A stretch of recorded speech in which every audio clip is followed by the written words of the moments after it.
Bien, hermanos, vamos a la palabra de Dios. Sabemos que el tiempo ha transcurrido vertiginosamente, así que vamos a la palabra de Dios de inmediato. Vamos a darle continuidad al tema que ya hace más o menos un mes se inició acerca de cómo afrontar y enfrentar, parecería lo mismo, pero no lo es, las crisis cuando vienen a nuestras vidas. Y este mensaje, sé que José Manuel recuerda, se ideó precisamente cuando él introdujo el tema por un comentario que estábamos haciendo. Ahí él me casó, me dijo, pues te va a tocar hablar de eso a ti entonces. Y aquí estamos dándole fiel cumplimiento a eso.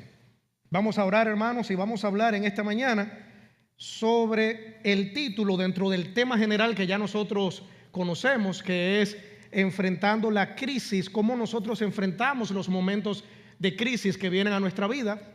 Pero el título del mensaje de esta mañana es El enemigo en el espejo, cuando yo soy parte del problema. Ese es el título del mensaje de esta mañana. Y como siempre decimos, Dios tiene cosas que hablar, que enseñarnos a cada uno de nosotros.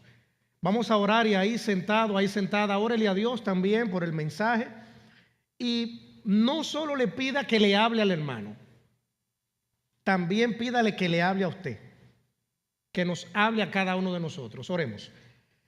Padre que estás en el cielo, amado Dios, gracias te damos nuevamente por un día hermoso que nos has provisto.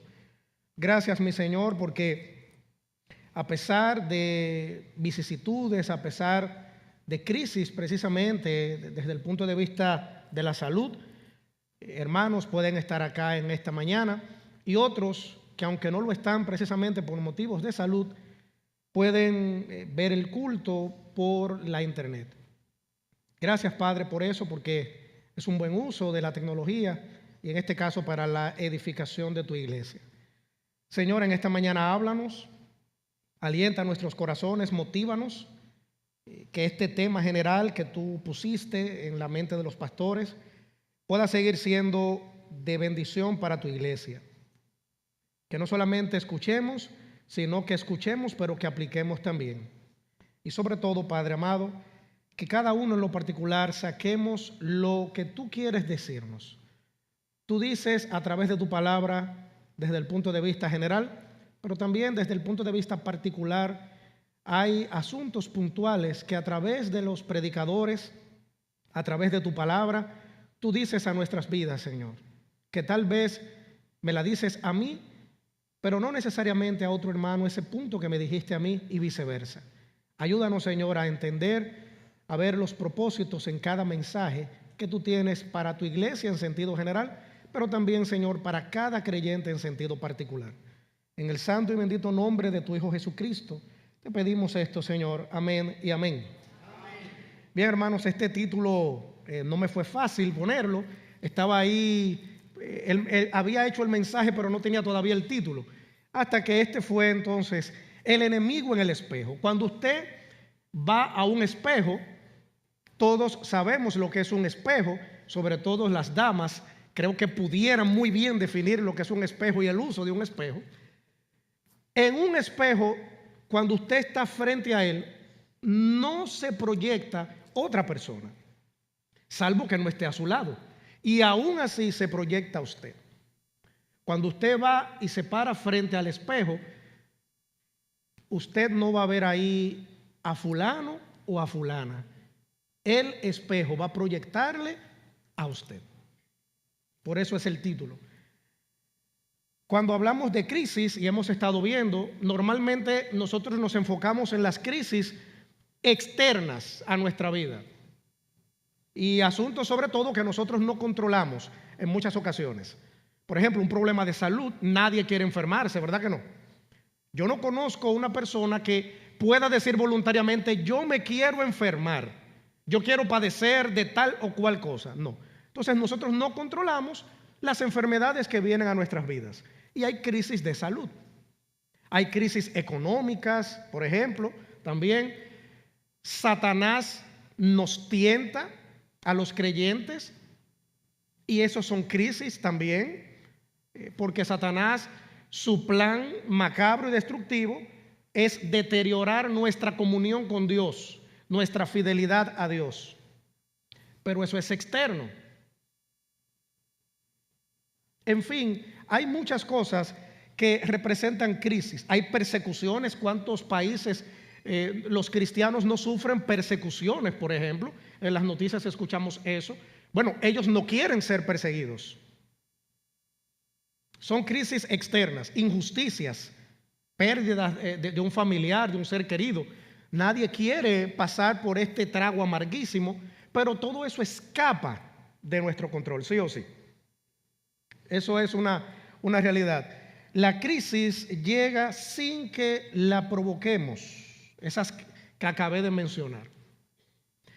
La palabra de Dios nos dice que existen crisis que nosotros mismos fabricamos en muchas ocasiones. Y que es más fácil culpar a otros, culpar al diablo, que vernos frente al espejo y decir: tú eres el responsable, tú eres la responsable.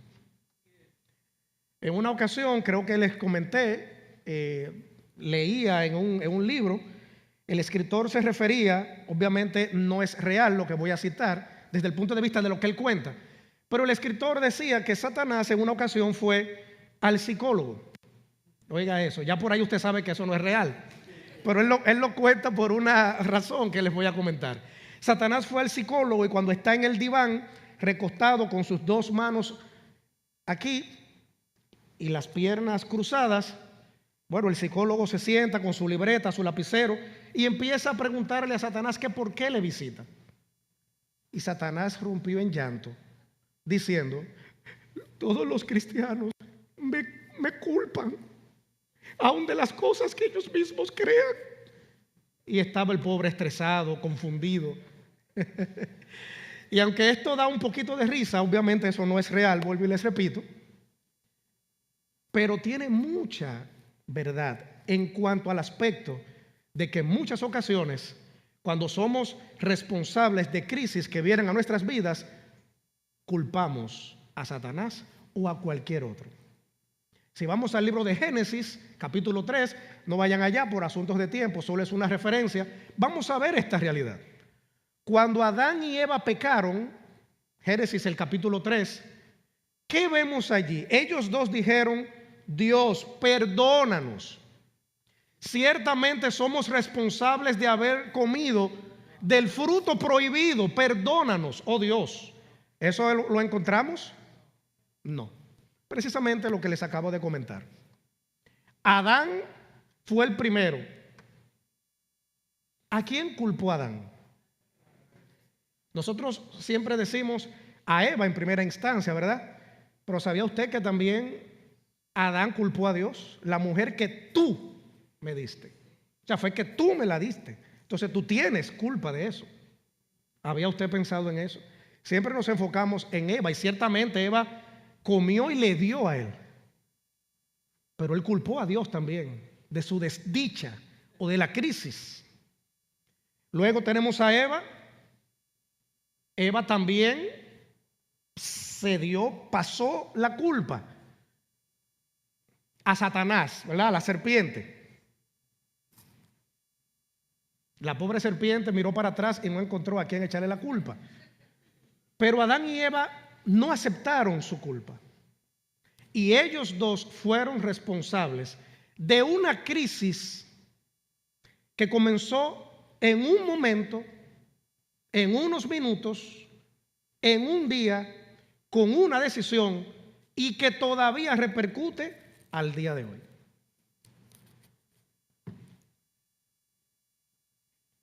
Las crisis nacen de decisiones imprudentes, como vamos a ver a través de la palabra de Dios. Nacen del orgullo personal tuyo y mío, de no escuchar consejos, pero también de respuestas carnales. Las crisis muchas veces personales nacen también a través de amarguras no tratadas. Y ojo en esta parte, amados hermanos, porque voy a referirme a eso de la amargura más adelante en el mensaje. Así que tome nota. La tragedia es que después de provocar las crisis, muchas veces nosotros como cristianos buscamos culpables en lugar de buscar arrepentimiento. Culpamos a la familia, culpamos a los hijos, al esposo, a la esposa, culpamos a la iglesia, culpamos al pastor, culpamos al trabajo, culpamos a los compañeros de trabajo, culpamos a los hermanos de la iglesia, culpamos a todo el mundo. Pero ¿cuántas veces nos miramos en el espejo y decimos, tú eres el culpable, tú eres la culpable? Esta crisis, soy el culpable, soy la culpable. ¿Cuántas veces decimos esto? Eso no lo decimos. Rara vez nos miramos en el espejo para entender que la culpa es de la persona que se refleja en él. Roboam es un ejemplo muy real de esto. Vamos a la palabra de Dios y allí vamos a estar prácticamente el mensaje completo, donde tuvimos la lectura devocional, Primera de Reyes, una historia, hermanos, cuántas cosas tenemos que aprender de Roboam. Primera de Reyes, el capítulo 12. En algunos momentos vamos a estar buscando otros versículos, pero prácticamente es allí donde vamos a estar todo el resto del mensaje. Primera de Reyes, el capítulo 12. Vamos a ver a Roboam allí, hijo de Salomón. Y para contextualizar un poco esto, tendríamos que ir al capítulo 11 para ver precisamente que Roboam asciende como rey producto de que Salomón, su padre, fallece. Salomón muere en el capítulo 11. Hay un dato, o hay unos datos, están también en Primera de las Crónicas, cuando habla de Roboam, tanto de su madre, en Segunda de Crónicas, como aquí en el capítulo 11 de Primera de Reyes, de su padre. Ambos tuvieron una característica similar. La palabra de Dios en el libro de las Crónicas nos enseña que la mamá de Roboam no era judía, fue una de las mujeres que Salomón tuvo, de las cuales Dios le había dicho precisamente que no estuviese con ellas. Era amonita. Y dice la Biblia que ella inclinó el corazón de su hijo Roboam al mal. Pero si usted lee en Primera de Reyes, el capítulo 11, antes de entrar al 12, para tener el contexto histórico acá de lo que vamos a estar viendo rápidamente, usted a la altura acá del versículo 11 de Primera de Reyes 11, mire lo que dice. Y dijo Jehová a Salomón, por cuanto ha habido esto en ti y no has guardado mi pacto y mis estatutos que yo te mandé, romperé de ti el reino y lo entregaré a tu siervo. Fíjese que Salomón en esta altura de su vida había desobedecido a Dios. Entonces, por un lado tenemos un padre desobediente, que su corazón, dice la Biblia, que fue inclinado tras los dioses, tras la idolatría de los dioses de las mujeres con las cuales él estuvo. Pero por otro lado también tenemos una madre idólatra que también tuvo incidencia en la vida de Roboam. O sea, tenemos aquí un aspecto familiar. Eso es lo primero. Salomón muere precisamente y vemos entonces en el capítulo 12 de Primera de Reyes a Roboam ya, en pocas palabras, llegando a ser rey. Dice la Biblia que a la edad de 41 años y reinó por 17 años. Pero vamos a ver cómo estuvo ese reinado de Roboam y vamos a ver decisiones en la vida de Roboam y crisis precisamente. Versículo 1 del capítulo 12 de Primera de Reyes. Roboam fue a Siquem porque todo Israel había venido a Siquem para hacerle rey. Y aconteció que cuando lo oyó Jeroboam, hijo de Nabat, que aún estaba en Egipto, a donde había huido de delante del rey Salomón, y habitaba en Egipto, enviaron a llamarle. Vino pues Jeroboam y toda la congregación de Israel y hablaron a Roboam diciendo: tenemos a este nuevo rey, calientito estaba él asumiendo, ¿verdad? Y le vienen a hacer una petición. Todo esto es importante para el resto de lo que vamos a estar hablando. Estas son las bases. Vienen a hacerle una petición a este nuevo rey, inexperto todavía. Vienen a hacerle una petición, el pueblo, una petición que era buena. Vamos a ver. Dice el versículo 4: tu padre, refiriéndose a Salomón, cuando el pueblo va frente a Roboam, el nuevo rey, hijo de Salomón, se refieren a su papá cuando era rey. Tu padre, Salomón, agravó nuestro yugo, mas ahora disminuye tú algo de la dura servidumbre de tu padre y del yugo pesado que puso sobre nosotros.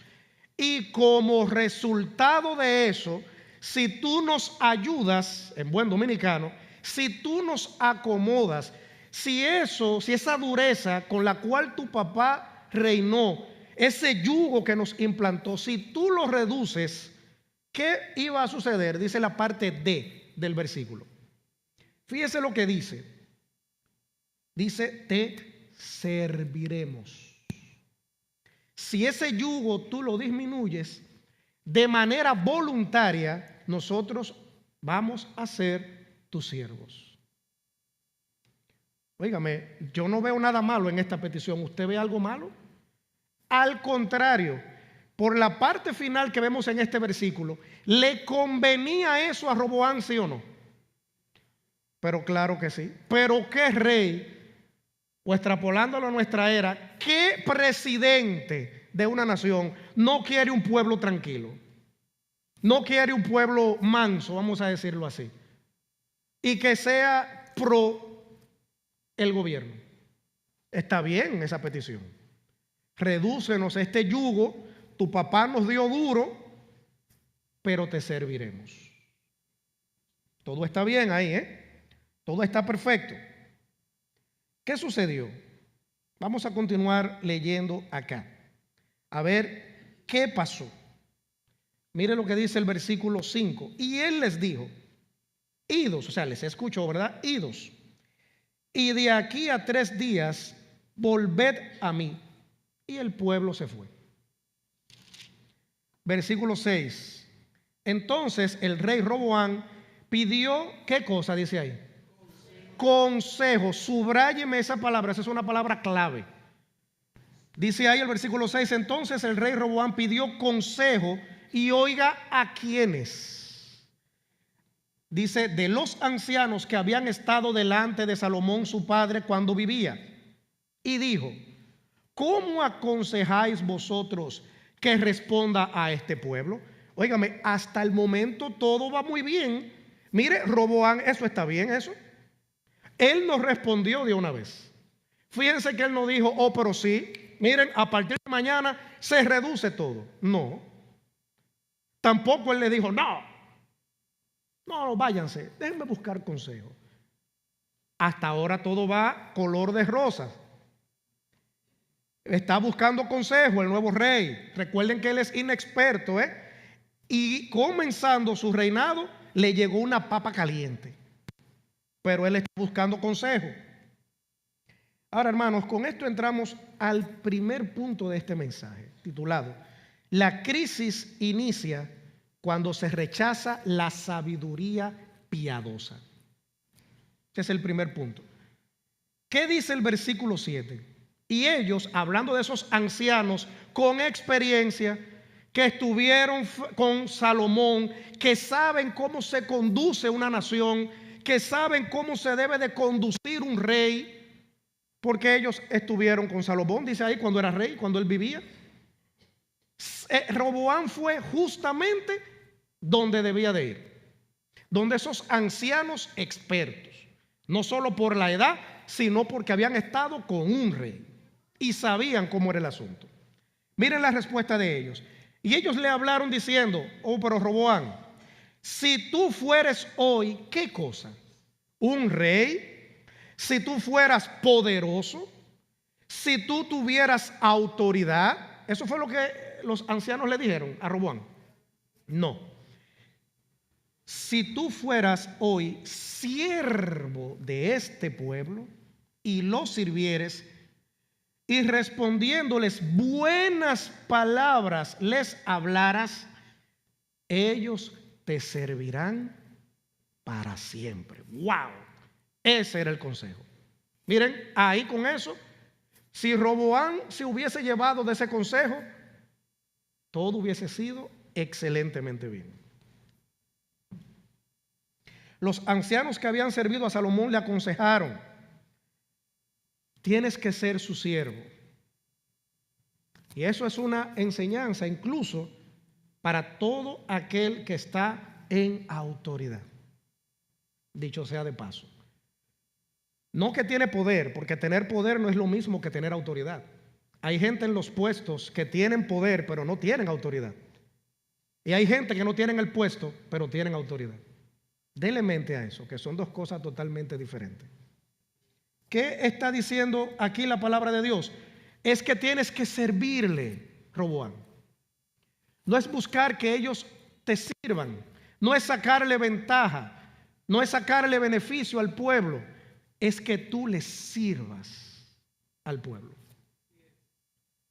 Es que tú entiendas que Dios, eso fue lo que los ancianos le dijeron, que Dios te ha puesto como rey, es para tú servir a la nación, al pueblo. ¿Qué hizo Roboam? Vamos a continuar.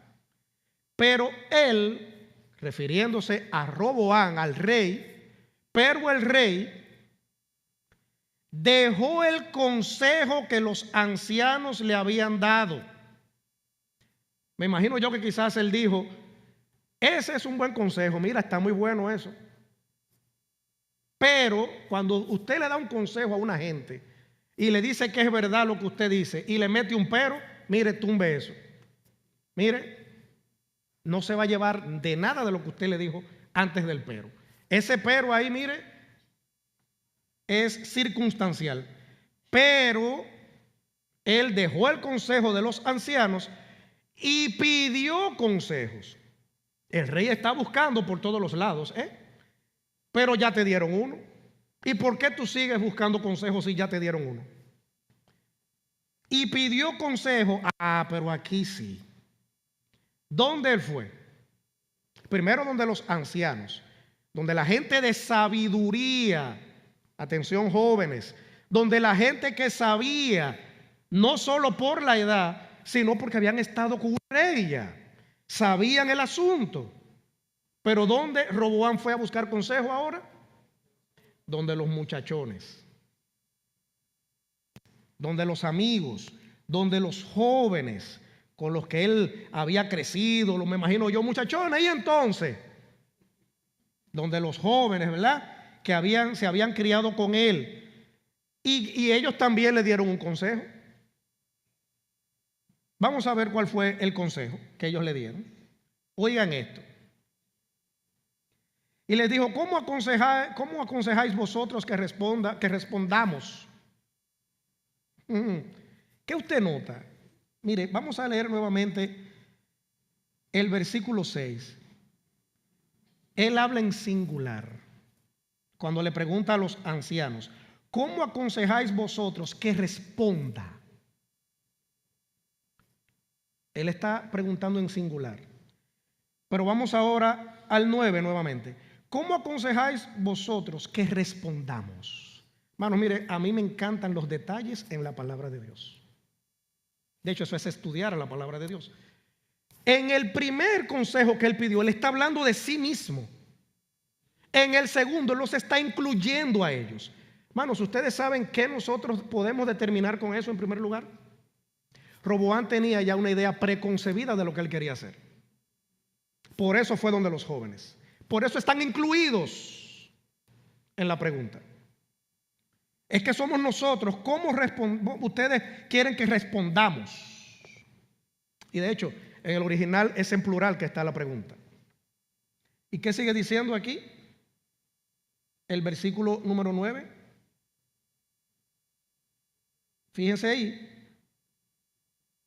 El versículo 9 dice: y les dijo: ¿cómo aconsejáis vosotros que respondamos a este pueblo que me ha hablado diciendo: disminuye algo del yugo que tu padre puso sobre nosotros?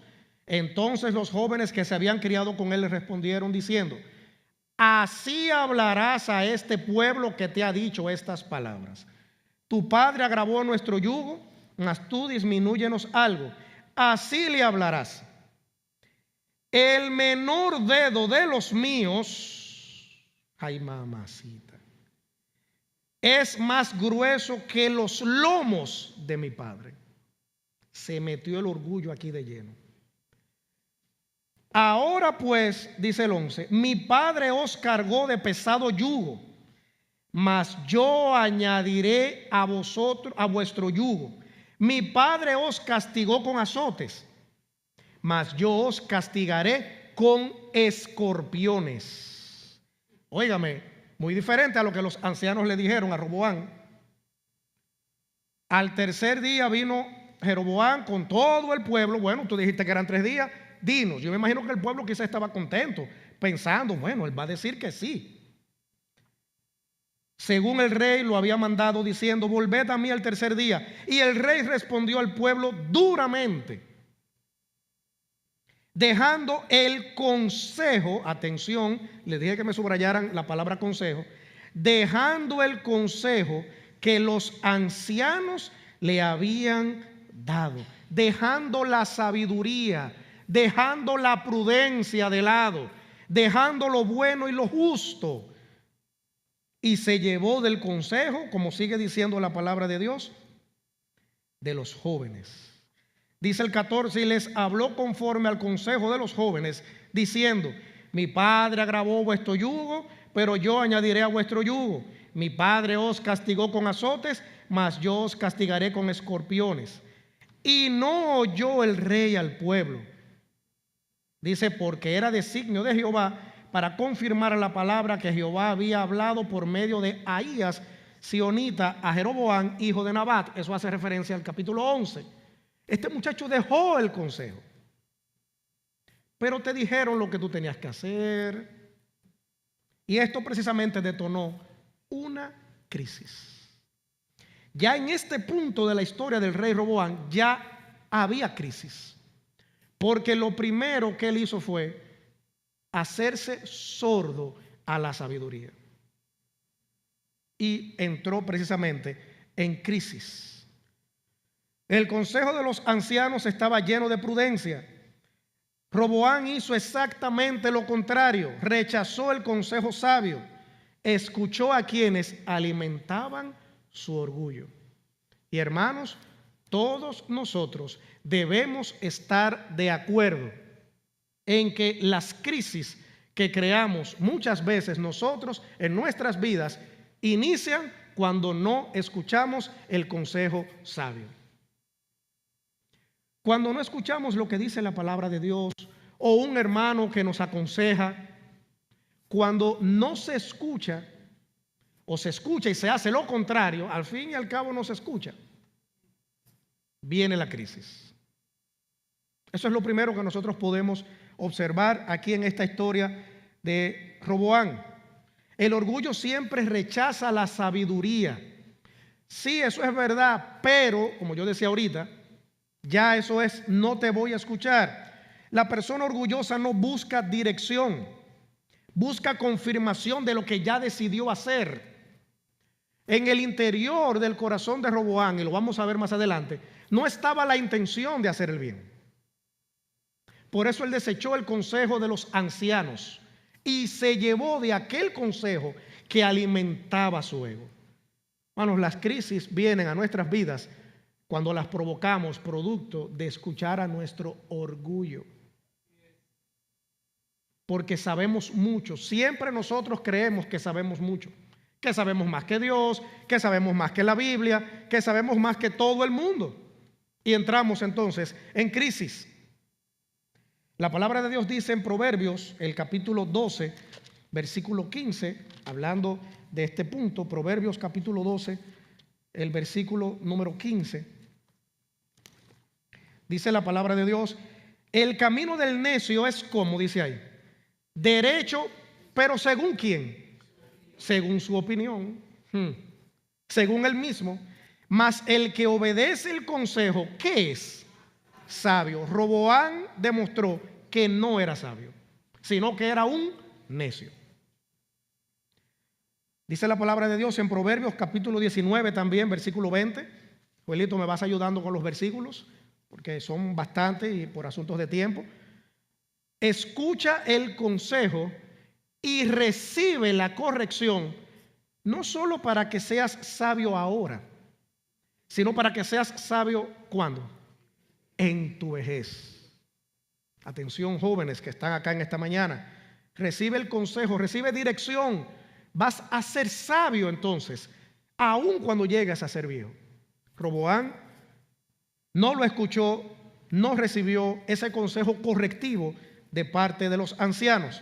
Proverbios 13:10, que nos dice aquí precisamente el padre de aquel a que estamos viendo aquí en Primera de Reyes. Ciertamente la soberbia, ese embarazo, vamos a decirlo así, el parto, ¿cuál es el fruto de ese parto? Contienda. Vamos a ver eso en esta historia. Hubo soberbia de parte de Roboán. Muchas crisis matrimoniales, familiares, ministeriales y laborales pudieron evitarse muchas veces en nuestras vidas si alguien nos hubiese aconsejado y hubiésemos escuchado ese consejo. Muchas crisis se pueden evitar cuando escuchamos el consejo antes de actuar. Pero nosotros, hermanos, y eso es parte de nuestra naturaleza pecaminosa, de nuestra naturaleza caída, no buscamos el consejo antes de actuar.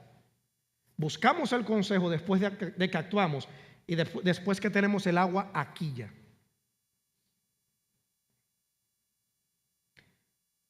La crisis se agravó por una respuesta orgullosa y dura. ¿Qué dicen los versículos? Vamos allá nuevamente, Primera de Reyes, capítulo 12. ¿Qué dicen los versículos precisamente 13 y 14? Los vimos, vamos a leerlo nuevamente. Dice que el rey le respondió al pueblo duramente. Pero tú estás comenzando como rey. Una frase muy conocida, no te calientes desde el principio con el pueblo. Como decía un aspirante a regidor, por lo menos allanta al pueblo. Dice que le respondió duramente. Y esa palabra duramente en el original significa no solo una respuesta gruesa, tosca, sino también que ofendía. Oigan cómo fue. Ofendió al pueblo con esa respuesta. Es lo que vemos cuando analizamos el versículo en su idioma original. Pero note lo siguiente. Respondió ásperamente, no mostró humildad. Ese corazón estaba ya engrosado. No mostró compasión. Te están diciendo que el yugo era pesado con tu papá. Flójalo entonces, Roboán. No mostró espíritu de siervo tampoco. Eso fue lo que le dijeron los ancianos sabios. Tú tienes que ser siervo de esa gente. No mostró un espíritu de siervo. Hermanos, esto no solamente lo vemos a la luz de las crisis que provocamos nosotros muchas veces. Hermanos, esto tiene aplicaciones para todo en nuestras vidas. Porque aquí hay gente que son jefes en su trabajo, aquí hay personas que tienen negocio y tienen empleados. Hermanos, esto es para todos los que estamos aquí. Y tiene enseñanzas multifactoriales y transversales, todo lo que estamos hablando. Quiso demostrar fuerza antes que autoridad. Tremendo esto en la vida de Roboán. La carne siempre cree que la dureza es autoridad. Dios enseña que el verdadero dominio comienza con el dominio propio. Roboán no entendió eso.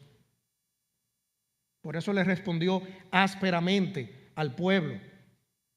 En el versículo 14 también había una conducta abusiva. Hermanos, muchas conductas que nosotros vemos en la gente, y yo no me estoy refiriendo al impío, porque la Biblia dice que del corazón del impío, ¿qué saldrá? La impiedad. ¿Verdad que sí? Hermanos, muchas conductas que nosotros vemos a veces en muchos creyentes de maltrato, de dureza, de tosquedad en el trato, de problemas interpersonales, son por crisis internas, primero con Dios y luego con otros, no saneadas. Y por eso usted ve cómo hay gente que responde y cómo hay gente que actúa. Es porque hay una crisis en su vida no trabajada delante de Dios. Dice que le respondió duramente al pueblo, pero tate manso, Roboán, cógelo suave.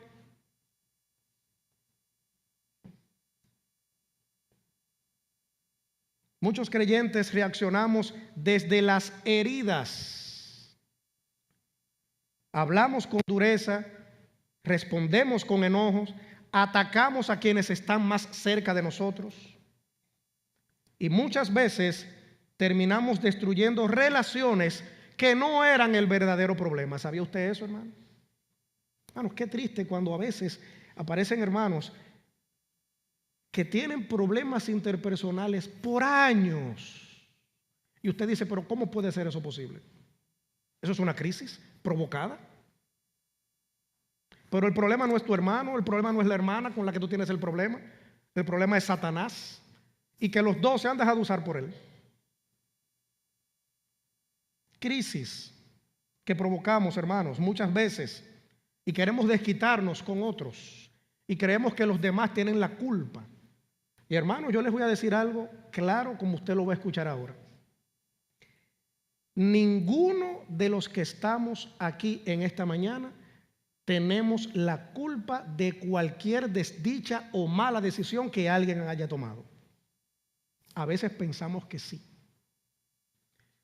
Yo no entiendo cómo hay creyentes que no pueden sonreír, que usted no le ve como el gozo del Señor y que siempre tienen como ese chuipite, como dicen, y como una cara entruñada. ¿Usted no ha visto eso? Gente de que creyente con el ceño fruncido, mire, el ceño es esto aquí, así, mire, a todo el tiempo así, y que usted lo saluda con una sonrisa. Dios te bendiga, ¿cómo estás? Bien. Sí, hermano, mire, esto es serio. Nadie tiene la culpa de una mala decisión que alguien tome, ¿eh?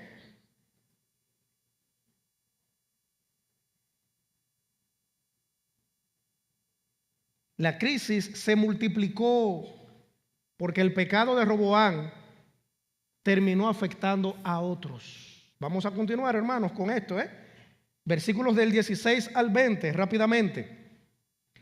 ¿Qué dice acá el versículo? Cuando todo el pueblo vio que el rey no les había oído, ya aquí estamos en una crisis, mis hermanos, que Roboán creó, ¿Qué sigue diciendo ahí? El versículo 16. Le respondió estas palabras diciendo, ¿qué parte tenemos nosotros con David? Y el pueblo está incómodo. No tenemos heredad en el hijo de Isaí. Israel, a tus tiendas, provee ahora en tu casa, David. Entonces Israel se fue a sus tiendas, pero reinó Roboán sobre los hijos de Israel que moraban en las ciudades de Judá. Y el rey Roboán envió a Adorán, que estaba sobre los tributos. ¿Y qué hizo la nación de Israel? Porque ya hay una crisis. Mire, aquí hay algunos datos que se los voy a dar rapidito por asuntos de tiempo, analizando esta porción.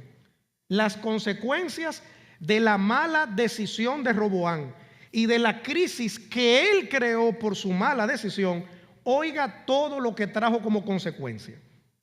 En primer lugar, vemos que la unidad del reino se quebró. Usted va a ver eso en breve. En segundo lugar, la confianza del pueblo en torno al rey. El pueblo no confiaba en Roboán. En tercer lugar, la vida precisamente de una persona.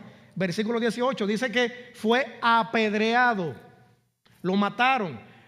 Pero ¿de quién fue la culpa de esa muerte? No fue del pueblo que lo apedreó, de Roboán. Fue parte de la crisis que él creó. La intranquilidad personal, mira el versículo 30, para que usted vea. Y esto fue a causa de pecado, porque el pueblo iba a adorar delante de uno, dice aquí. pero también la fidelidad espiritual de la nación se averió. Otra cosa que podemos sacar, la protección de Dios. Cuando usted va a segundo libro de las Crónicas, el capítulo número 12, versículos del 2 al 15, usted va a encontrar eso allí. Pero otra cosa, la protección de Dios, las riquezas heredadas. Primera de Reyes, capítulo 14. Si usted va allá, va a encontrar allí cómo también esto fue afectado. Versículos 25 y 26 de Primera de Reyes, el capítulo 14. Mire lo que dice allí el versículo 25. Al quinto año del rey Roboam, subió Sisac, rey de Egipto, contra Jerusalén, y tomó los tesoros de la casa de Jehová y los tesoros de la casa real, y los saqueó todo. También se llevó todos los escudos de oro que Salomón había hecho. Usted ve hasta cómo utensilios precisamente sagrados fueron robados allí. Otra cosa que vemos con la historia de Roboam y su mala decisión, la reputación histórica de Roboam. Cuando usted lee el versículo 19 de Primera de Reyes, fíjese lo que dice allí. Así se apartó Israel de la casa de David hasta hoy. O sea, todo esto, hermano, fueron consecuencias de una mala decisión que tomó Roboam, que tomó el rey. Y esto nos permite a nosotros hacer una observación poderosa. Roboam tomó una mala decisión en un solo día, pero pasó 17 años sufriendo sus consecuencias. Yo no sé en tu vida y en la mía cuántos años tenemos sufriendo consecuencias de decisiones que fueron en milésimas de segundos. Analicemos nuestras vidas. El pecado nunca permanece tranquilo, siempre produce consecuencias y en muchas ocasiones, como en este caso de Roboam, alcanzan a otros. Gálatas capítulo 6, versículo 7, dice, todo lo que no os engañéis, Dios no puede ser burlado. Todo lo que el hombre sembrare, eso también, ¿qué cosa? Roboam estaba cegando lo que había sembrado. Hebreos capítulo 12, versículo 15. Mirad bien, no sea que brotando, dice, alguna raíz de qué cosa dice, de amargura os estorbe y por ella muchos sean qué cosa, contaminados. La amargura que produce la crisis personal. Observa aquí, hermano, que la raíz no solo contamina al que la posee, contamina a muchos. Y eso vemos cómo la nación de Israel estuvo contaminada por el pecado de Roboam. La amargura es como una raíz escondida, pero va a brotar. Crece silenciosamente, se extiende debajo de la superficie de la vida espiritual de cualquier creyente. Y cuando finalmente sale a la luz, ya ha afectado mucho terreno. Ese terreno puede ser la familia. Un padre amargado afecta a sus hijos. Un esposo, una esposa amargado afecta a su matrimonio. Un miembro amargado de la iglesia afecta a la iglesia. Un trabajador amargado afecta a todo su equipo de trabajo. La amargura nunca se queda encerrada en un corazón. Siempre encuentra la manera de derramarse sobre otros. Por eso la nación de Israel pasó lo que estaba pasando, por el problema que generó la crisis de Roboam. Una crisis catastrófica. Se dividió el reino incluso. Hermanos, las crisis siempre debemos verlas, no desde el punto de vista de, bueno, Satanás tiene la culpa de eso. Hermanos, es verdad que Satanás te va a tentar. De hecho, Satanás tentó a nuestro Señor Jesucristo. Sí o sí, lo tentó. Pero el punto aquí está en que la palabra de Dios dice también de que cada uno de nosotros peca cuando de nuestra propia concupiscencia, ¿qué somos? Dice la Biblia. Dice, atraídos y seducidos. Se nos olvida ese versículo en los momentos de crisis, cuando las creamos nosotros. Se nos olvida. Y cuando esa crisis no es manejada bíblicamente, otros van a ser contaminados. Eso crea amargura, eso crea ese sentido de desdicha. Eso crea ese sentido de nadie en la iglesia a mí me ama. Eso crea ese sentido de no, yo no soy el culpable, la culpa la tiene fulano, la tiene fulana. Pero ya te miraste en el espejo. ¿Ya viste? Para ir finalizando ya, el problema más profundo no era político ni de geopolítica, como se dice hoy en día mucho. Había una situación aún mayor en el problema, y era el problema, y tenemos que vernos también si es la misma fuente y causa de nuestro problema a muchas crisis que presentamos. Segundo libro de las Crónicas, el capítulo 12, el versículo 14. Aquí nosotros encontramos, hablando de Roboán, en el segundo libro de las Crónicas dice que Roboán hizo ¿qué cosa? Lo malo. ¿Y qué sigue diciendo?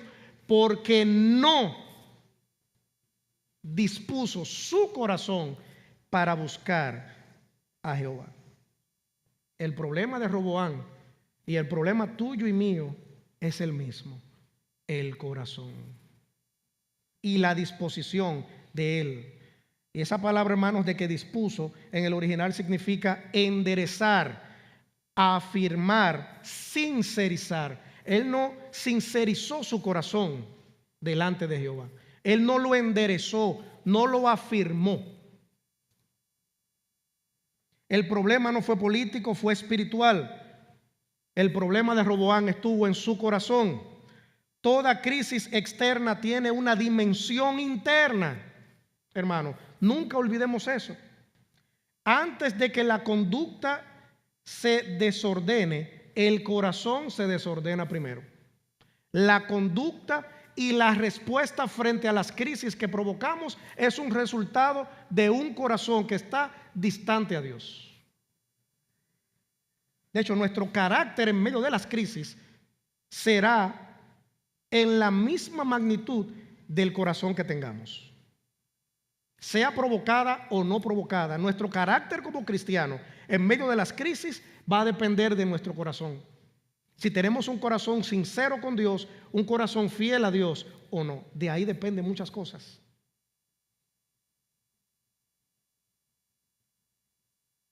Dice Proverbios el capítulo 14, el versículo número 10. Un versículo, hace mucho lo conocí, dije, wow, qué hermoso. El corazón conoce ¿qué cosa?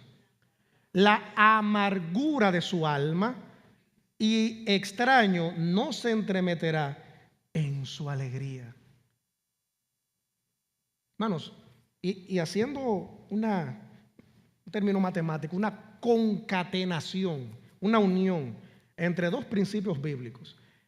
Si la Biblia dice aquí en Proverbios que el corazón conoce la amargura de su alma, ¿qué dijo Cristo? ¿De dónde salen los malos pensamientos, los hurtos, lo que contamina al hombre en sentido general? ¿De dónde es que sale? De ese corazón. ¿Usted ve por qué es que en medio de las crisis lo que vemos es amargura brotando y pus espiritual?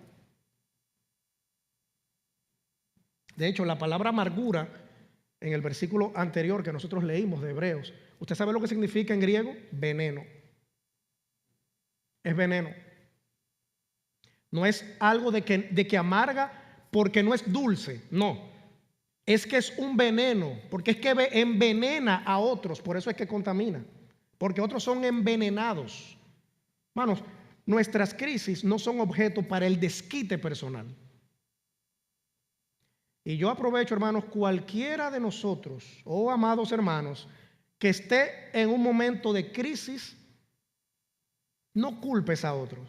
Ve a Cristo Jesús y entrégale esa crisis a Él. no te desquites con tu iglesia. No te desquites con un hermano, con una hermana, producto de un enojo que siempre está en ti porque hay una crisis que se te fue de las manos, porque tú y yo no podemos hacer nada con la crisis, pero Cristo sí. Entrégasela al Señor. Hay heridas que nadie conoce, producto de crisis. Hay luchas que nadie comprende completamente. Hay dolores que solo la persona y Dios conocen. Pero el hecho de que otros no comprendan tu dolor y el mío no nos da permiso para pecar contra ellos ofendiéndoles, dañándoles, ultrajándoles, faltándoles el respeto. No, una cosa no tiene que ver con la otra. Quizás nadie entiende tu sufrimiento y no estoy romantizando el concepto de la crisis. Quizás nadie conoce la batalla que libras por dentro, pero tu familia no tiene la culpa, tu hermano en Cristo no tiene la culpa, tus compañeros de trabajo no tienen la culpa, tus hijos tampoco tienen la culpa. ¿Entendemos esto, hermanos? La nación de Israel no tenía la culpa de lo de Roboam, pero fue contaminada con la crisis que Roboam creó. Asimismo, tú y yo contaminamos cualquiera de estas áreas que yo acabé de mencionar por crisis que provocamos nosotros. Que nadie más tiene la culpa sino solamente tú y yo en las crisis personales. Nadie tiene la culpa de nuestras malas decisiones o de la amargura que cargamos. Dios nos llama a llevar nuestras heridas a Él, no a descargar nuestras heridas sobre los demás. Hermano, en medio de las crisis, gózate en el Señor. De que a diferencia del mundo que está allá afuera, que está sin Dios y sin esperanza en el mundo, cualquier crisis que tú y yo tengamos, sí tenemos esperanza y sí tenemos a Dios y no estamos solos. Entonces, ¿por qué descargarnos con otros? ¿Por qué otros tienen que sufrir las crisis que tú y yo creamos? Y vivir en amargura todo el tiempo y con un entruño todo el tiempo. No, hermano. Hermanos, hay situaciones con esto, Hay situaciones con esto. Yo no sé cuál de los predicadores mencionaba el siguiente punto en torno a este tema. Pero hermanos, ¿por qué hay que tener una vida cristiana infeliz? O hacérsela infeliz a otro. ¿Por qué? ¿Por qué? No, porque lo que pasa es que una vez, cuando yo era muchacho, ya entrégale eso a Dios. Entrégale eso a Dios. Es que hace mucho, mira, yo hace mucho choqué con fulano. Y después de ahí, mira, yo lo veo, lo saludo, pero en la iglesia, pero ya. Entrégale eso al Señor. Entrégale eso. No cargues con eso.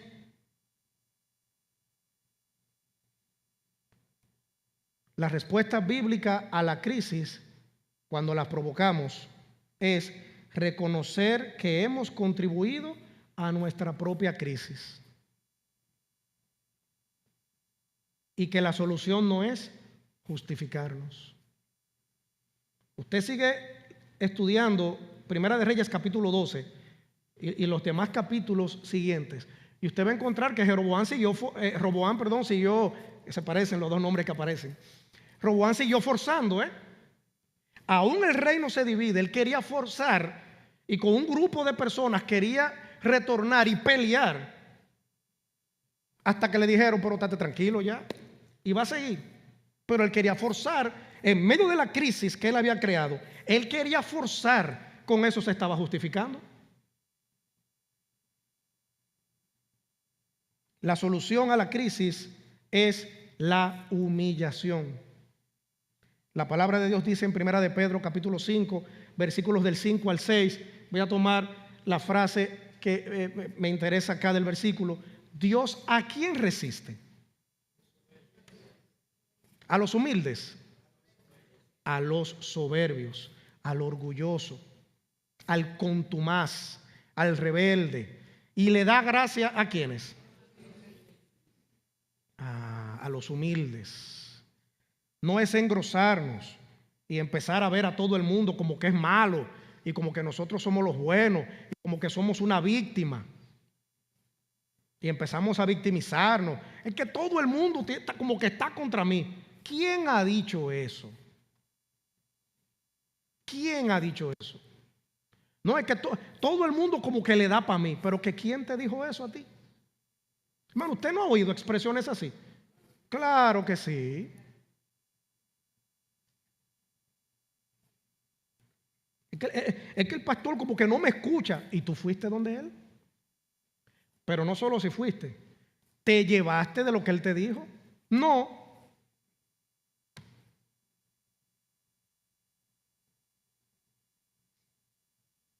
Efesios 4, 31 y 32.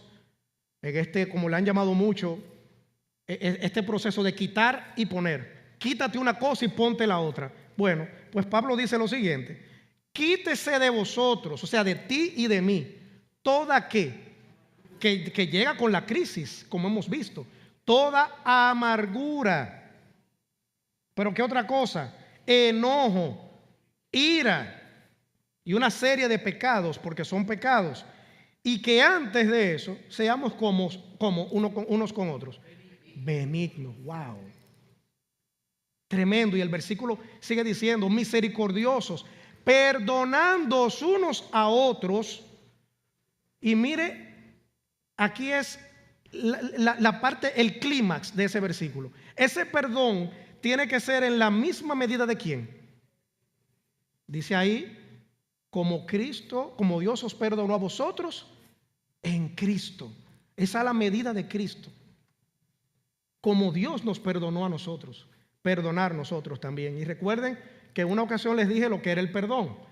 Perdón no es, muchas veces como que se simplifica. Bueno, perdón es cuando olvidamos. Perdón es, o sea, perdonar es tú servir a quien te ofendió o te hirió con alegría de corazón. Ahí demostraste que perdonaste. Si lo haces con el truño, palabra que los más avanzados cronológicamente saben bien y se usa mucho, si lo haces con el truño, no lo estás haciendo con alegría, no has perdonado. En conclusión, Roboam perdió gran parte del reino porque rechazó el consejo sabio, actuó con orgullo, respondió con dureza, no guardó su corazón, no buscó a Dios. 5 puntos resumidos de este mensaje y de cuando nosotros provocamos las crisis. Hermanos, hay crisis tan fuertes que llegan y golpean incluso hasta la unidad de una iglesia. Y hay iglesias que se dividen por crisis que provocaron uno o dos de esa iglesia. Para que usted vea hasta dónde puede llegar una crisis. Lo más triste es que no sufrió solo, sino que toda una nación sufrió las consecuencias de Roboam. Y así ocurre todavía hoy. Las malas decisiones pueden convertirse en una gran crisis. Una reacción carnal puede romper relaciones entre hermanos en Cristo, entre la iglesia, entre compañeros de trabajo, aún hasta con vecinos del barrio. Una raíz de amargura puede contaminar a muchos, y muchas veces aquellos que sufren nuestras malas decisiones son precisamente las personas que más nos aman. Piense en eso. Eso no es poético, eso que yo estoy diciendo. Eso es palabra de Dios. Antes, quiero dejarles con unas preguntitas para cerrar. ¿Hay alguna crisis que estás viviendo y que comenzó con una mala decisión? Otra pregunta. ¿Hemos rechazado el consejo sabio para seguir nuestra propia sabiduría? ¿Hay amargura escondida producto de una crisis que creé en mi corazón? ¿Estoy culpando a otros por consecuencias que realmente son frutos de mis malas decisiones? Hermanos, es para que nos hagamos estas preguntas. ¿Estoy descargando mis heridas, producto de crisis provocadas por mí, sobre personas inocentes? ¿Estoy castigando a personas inocentes con mi forma, con mi temperamento, producto de una crisis que tengo, que la vengo cargando desde hace años y que no se la he soltado a Dios? Y otros están siendo contaminados con esa crisis provocada.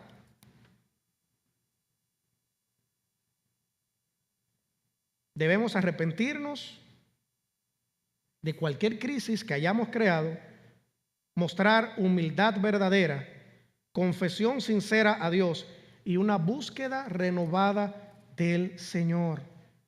Y recuerda esta frase, amado hermano, extraída de un libro sobre el tema en cuestión. Muchas crisis no comienzan en las circunstancias. Comienzan en el corazón cuando el orgullo vence a la sabiduría. La amargura reemplaza la gracia y dejamos de buscar a Dios. Pero donde hay arrepentimiento, Cristo todavía restaura lo que el pecado ha destruido. Amado hermano, amada hermana, que este mensaje nos sirva no solamente para formar parte del tema general de las crisis, sino para también nosotros darnos cuenta cuando las crisis en nuestra vida son provocadas por cada uno de nosotros y pedirle a Dios que nos ayude entregándole nosotros todo eso a Él, para que entonces Dios pueda renovar nuestras vidas y pueda sanear las consecuencias de crisis que provocamos nosotros. Que Dios les bendiga, amados hermanos.